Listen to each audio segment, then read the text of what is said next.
John threw a divorce lawyer's business card at me without even asking, "Are you okay?" After we hadn't seen each other for a month.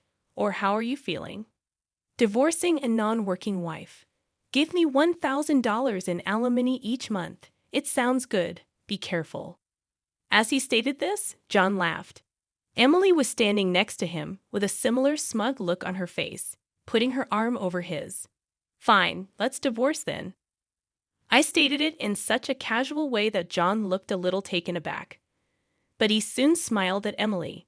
I'm glad John doesn't think much, because that makes my plan easier to carry out. I made the decision to begin my plan of retaliation against them, both as soon as the divorce papers were approved. To celebrate my recuperation, I would make them cry. Sarah Wolf is my name. I'm an illustrator who is 47 years old. In addition, I write children's books because I adore drawing. John and Emily are two of my childhood pals. I consider them to be close friends, and John is my spouse. It all began when John asked me out while I was on my way to another college following high school. I had assumed he was interested in Emily, so I was shocked. But I had secretly liked John, and I couldn't refuse a confession from him. I gave John's suggestion some consideration and spoke with Emily before accepting it. Even though Emily's conduct had been a little off since we were teenagers, John and I still loved her as a friend. But Emily frequently caused trouble by stealing other people's partners and then dumping them once they developed an obsession with her. John and I frequently spent time with her to keep an eye on her since her parents were worried. At the age of 25, John and I were married. Emily brought her fiancé into our lives 4 years later. He was a professional named George who worked for a prestigious corporation. It's good to meet you, John and Sarah. You've been talked about a lot. Anticipating our future together. We all clicked right away, and George was incredibly courteous. During holidays and vacations, we would get together to enjoy cocktails while traveling or riding long trains. But after Emily became pregnant 2 years into her marriage, things began to go south. Since John and I both had a large family, we concluded that we didn't require children. Although we adored children, we weren't too interested in taking care of them. In addition, we appreciated being able to travel and have beverages. Families with children were always endearing to us, but it was never more or less than that. When Emily revealed she was expecting, John's perspective began to shift. Emily stated she couldn't bear the stench, so he gave up smoking. He even volunteered to use his vacation days to drive her to doctor's appointments. As I told him, George might get upset if you're always with Emily. John, however, countered. Don't you have a job? She is a friend from our early years who is in need of assistance. You lack compassion. I replied, I've been buying things and helping where I can, but going with her to the obstetrician is crossing the line. John scowled, and then gave me a sneer when I stated that. Why? Because, Emily wants it. She claims that she is nervous about the examination. I can't leave her on my own. George should accompany her if she is experiencing anxiety, right?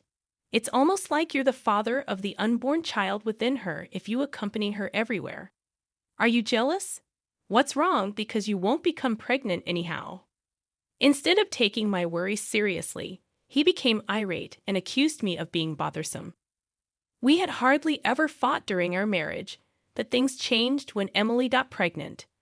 Our arguments increased, and that didn't change even after Emily gave birth. In fact, John started spending even more time with Emily and their child, Emma. But when Emma was 6, an incident occurred. It had to do with the attendees of Emma's graduation ceremony. The day before the graduation, John suddenly started rummaging through the closet. John, what are you doing? I have a meeting tomorrow. John's workplace had a casual dress code, but there was a rule to wear a suit during client meetings, so he always kept a few suits ready. But now they were all thrown on the bed. No, just trying to decide what to wear for the graduation ceremony. What?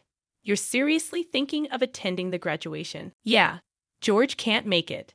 Emily asked me. Wait, that's absurd, no matter how you look at it. I inadvertently raised my voice in denial. Immediately, John's face turned sour. I knew he occasionally picked Emma up from kindergarten, and I had done so myself when asked. Yet it was nonsensical for a childhood friend who wasn't even a biological parent to attend a graduation ceremony. What? You still doubt me and Emily? I'm disappointed that you can't even help out. That's not the point. Anyway, I'm attending the graduation tomorrow, so iron a shirt properly. John said that and abruptly ended the conversation, leaving me behind as he went to the bedroom.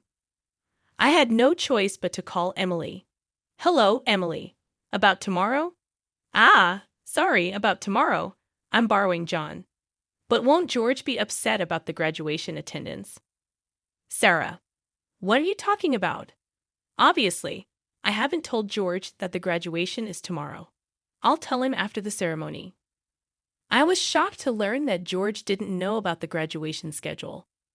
Upon further questioning, it seemed that Emily hadn't informed George about any of the kindergarten events so far. John had been acting as the father at the kindergarten, which made me dizzy with its selfishness. Wait a minute, Emily. Isn't that extremely unreasonable? It's disrespectful to George, just because he's a childhood friend. Eh? What's wrong, Sarah? You're scary. Well, see you tomorrow. Wait, Emily. I was trembling with anger at Emily, who unilaterally hung up the phone. Still, in the end, I ironed a shirt, prepared a tie, and the next morning saw John off to Emma's graduation ceremony. Since then, Emily and John started going out more frequently, from once a month to once a week, and then to 3 times a week. Eventually, even George seemed to have some suspicions, and one day, while John and Emily were out, he visited our house alone. I'm sorry for visiting you late at night. There's something that's been bothering me. Is it about the 2 of them? Yes. I would like you to take a look at this. George showed me the GPS history he had installed in Emily's car. It showed that she had been staying at a hotel 3 times a week. All of those days, she was out with Jan. Just by looking at George's face, I understood what that meant. What do you want to do, George? I want to take revenge on those 2. Me too. I can't forgive them for betraying us after all this time. We started planning our revenge on them secretly. First, I started by increasing my income. Because I had been saving by doing housework and taking care of Emma, my income had drastically decreased.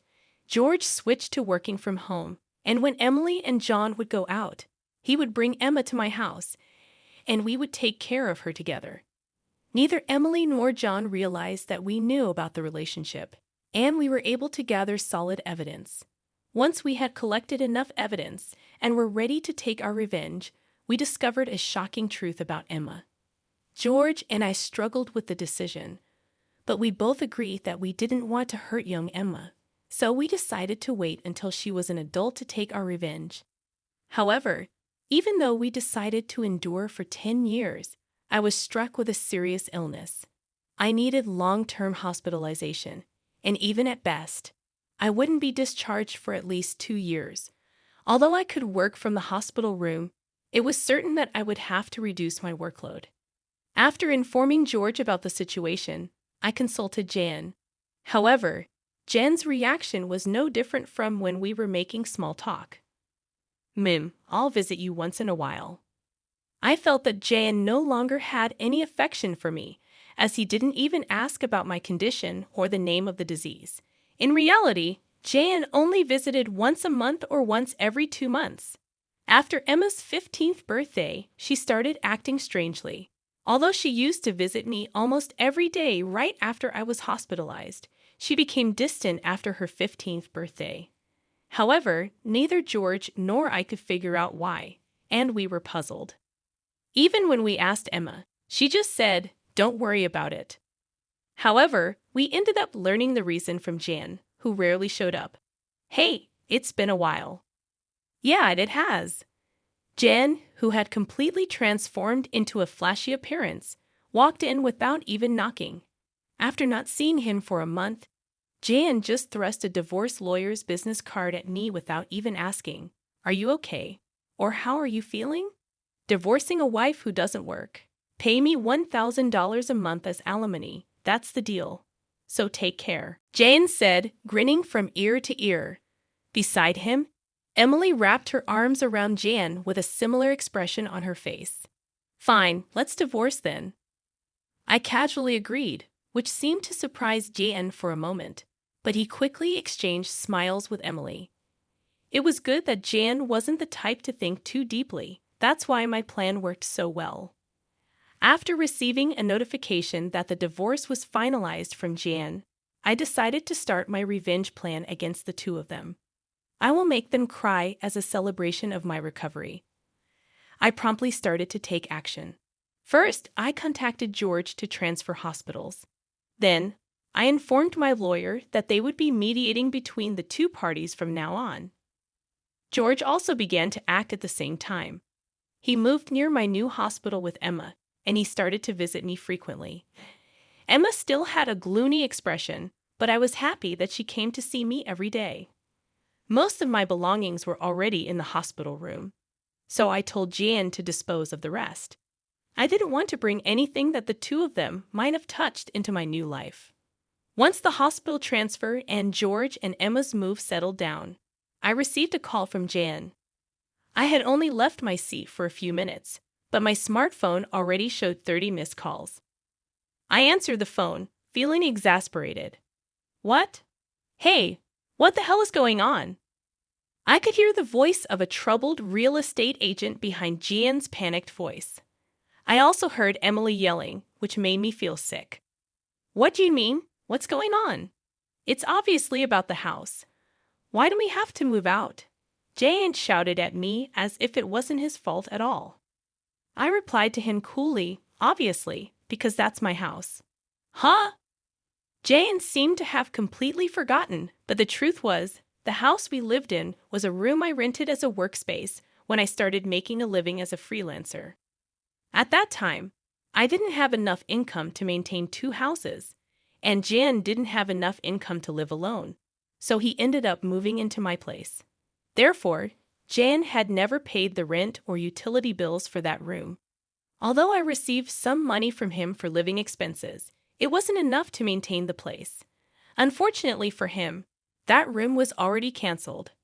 It was far from the hospital I transferred to, so I had processed the cancellation the day after submitting the divorce papers. I didn't inform him because the real estate agent, who knew the situation, said they would contact him. George and Emma suddenly disappeared, and our house was sold. What are we going to do about our new house? I don't know. Maybe stay in a business hotel for now. As I turned on the speaker and started working, Jan yelled in frustration, "Don't screw with me." However, he seemed to remember something and started speaking in a more soothing tone. Well, whatever. When will you transfer the money? We're running low on cash. What are you talking about? Huh, don't mess around. I told you to pay $11,000, didn't I? Oh, I don't recall agreeing to that. My nonchalant response was met with incoherent screaming from Jan on the other end of the phone. Apparently, he thought he could get money from me and had been squandering it. Even if he had $11,000 left, how did he plan to get by for the rest of the month? Hey, don't just stay silent. Say something. There's really nothing to talk about. My retort left Jan momentarily dumbfounded, but he soon started yelling again. Growing increasingly annoyed, I addressed Jan in as cheerful a tone as I could muster. Anyway, we're basically strangers now, so please don't contact me anymore. You'll hear from my lawyer. Huh? Lawyer? Hey, wait a minute. I hung up without listening to John's response. He tried calling back several times, but I ignored it, and eventually the calls stopped. However, angry that I didn't answer, John started ignoring calls from my lawyer. He certainly had a childish side, but I never imagined he'd be the kind of person who didn't mind causing trouble for others. I sighed deeply at John's selfishness. A few months later, after a temporary discharge from the hospital, I visited John's parents' house. In front of me were Jan and Emily, both looking small and trembling. Telling my parents is a low blow. Oh, I just reported that we got divorced. Jan glared at me in response to my answer, but he shrank back under his father's stern gaze. Actually, I had a great relationship with my in-laws, even visiting and dining with them when John wasn't around. Despite being so well loved, I felt it was wrong not to share the details of our divorce, so I went to visit them. Is it true that you're remarrying Emily? Yes, it's true. True? Emily, Emma, and I are going to start over as a family. What are you talking about? Your only family is Sarah. She's not my family anymore. John's words made his father frown with a look that seemed to say, "Give me a break." Jan shook his head a few times, then handed me a piece of paper. It was a bill from a nearby luxury hotel. What's this? It's the bill from the hotel we stayed at. John, acting as if it was obvious, pointed at the bill on the table, then suddenly collapsed. Oh, what the heck? Mom, I didn't raise you to be like this. My mother-in-law, gasping for breath, was met with a look of disbelief from John. Next to him, Emily wore the same expression. Why are you so angry? It's just that the family is changing because I'm getting married. Plus, you'll have a grandchild. A blood-related one at that. Aren't you happy, you two? My mother-in-law, looking as if she couldn't believe what she was seeing, glanced at me, then turned her gaze back to John. Both my in-laws understood that I didn't want children and still treated me as their own daughter. Of course, they treated Emily, my childhood friend, similarly, but there was always a boundary between a daughter-in-law and a friend. I remembered Emily often complaining about that, so I was certain my mother-in-law wouldn't be happy about this situation. And Emily should have known it too. You do want Emma, right? It'll be your grandchild, so you'll be happy, right? It's because she's a child I've known since she was little. Oh, but half of her blood is from John, right? Even after all this, Emily, showing no sign of remorse and acting as if she couldn't understand the problem, gave me goosebumps. At that moment, someone who had been silent until now spoke up.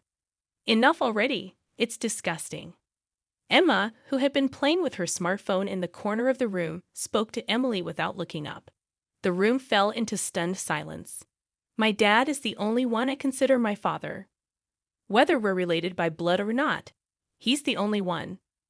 But you know Jan has always been the one to attend your school events. I heard everything from Dad, how he was always informed of the event dates after they were over, how eventually even the events themselves were kept from him. But Dad always said I was his daughter, so I am his daughter, and I will never be yours. Emma glared at Emily as she said this. Then, sitting beside me, she switched to a more concerned tone. You know, when I found out about this, I thought you would hate me. But Dad said that wasn't the case, so I came here today. Emma, I love you so much. You were so kind to visit me every day while I was in the hospital. I was really happy. Sarah. Emma, perhaps relieved of her anxiety, teared up and hugged me tightly.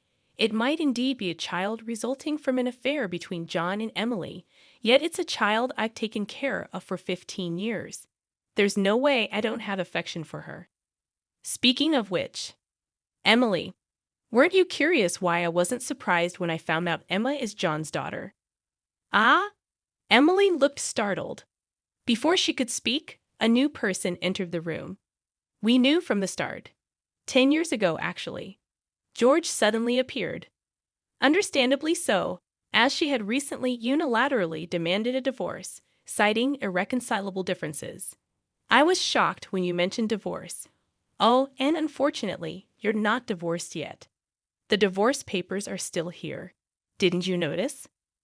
I figured it wasn't in Emily and John's nature to confirm things, but I couldn't help but be stunned that Emily, despite the 100-day waiting period for women to remarry, had noticed for months. So Emily is still my wife, and Emma is still my daughter. Well, since there won't be a wife, though. Wait, what do you mean? A 15-year-old can choose their parent. That's not true. Emma wants to be with Mom, right? Emily said that and looked at Emma. Emma frowned at Emily and held my hand. Emily was speechless and glared at me. Then John suddenly burst into laughter. So that's what it is. You two are together, huh? But too bad. It's impossible to live on George's salary alone. Can you stop making weird assumptions? Also, it seems George earns double the amount you think. Emily knows about it. Huh? It's probably a bluff. Besides, it's impossible for you to work while dealing with your illness. You'll just die miserably somewhere. This time, I laughed at John's huge misunderstanding. Jen, seeing me suddenly start laughing, was getting frustrated. You didn't know about my income, did you? Huh? It's probably just a bit more than a part-time job. No, it's different. My annual income is $500,000. Huh. John's eyes and mouth were wide open in shock. Emily was also stunned. In fact, over the past 10 years, I had become a popular children's book author, and my income had skyrocketed from essays, interviews, and more. Moreover, a film adaptation was planned soon, so my income was skyrocketing. Liar. Oh, do you want to see this? I said that and showed Emily my bank account screen. It clearly showed a large amount of money being deposited every month. Emily was at a loss for words when she saw it. Sarah, let's, make up. Huh? What are you saying? Emily was furious at John's words. Blinded by the money, I watched them blankly and then opened my mouth. Well, if you want to get married, feel free. Oh, and I'll definitely take the compensation for damages. Sarah, wait. Sarah. Ignoring John's words, I took Emma's hand, and after saying goodbye to my in-laws, I left their house. John originally worked at my father-in-law's company, but it was revealed that he was lying about going out for sales, and he was fired. My father-in-law planned to forcibly put him on a friend's fishing boat and work him to the bone. Working on a fishing boat was tough for an indoor-loving John, and he contacted me several times. But each time, I notified my father-in-law, and eventually, the calls stopped. Emily lost custody to George and got divorced. She seemed uninterested in John, who couldn't afford luxuries and didn't seem to chase after him. She was disowned by her family and lived alone in a rundown apartment. She hadn't worked at all since getting married, and since she had always made others do things for her, she couldn't do anything herself. There were hardly any places that would hire her as a full-time employee. Still, she had to pay for her living expenses and child support, so she worked multiple part-time jobs and barely made ends meet. After entering high school, Emma worked hard every day to study abroad and go to a prestigious university overseas. Being naturally diligent, her dream is to translate my picture books and deliver them to children all over the world, which makes me happy. As for me, my picture books are selling well, and I am receiving more and more offers for Annan adaptations and merchandise. My illness is also improving, and although I am still hospitalized, my doctor recently told me that I might be able to leave the hospital next year. And one more thing, George and Emma come to visit me every day. Actually, George recently confessed to me with remarriage in mind. I haven't given him an answer yet, but I can't help but have feelings for him. He said he wants to live together when I leave the hospital. While thinking about what to answer, I work on my picture books every day, hoping for a happy future for us. I weave stories again today.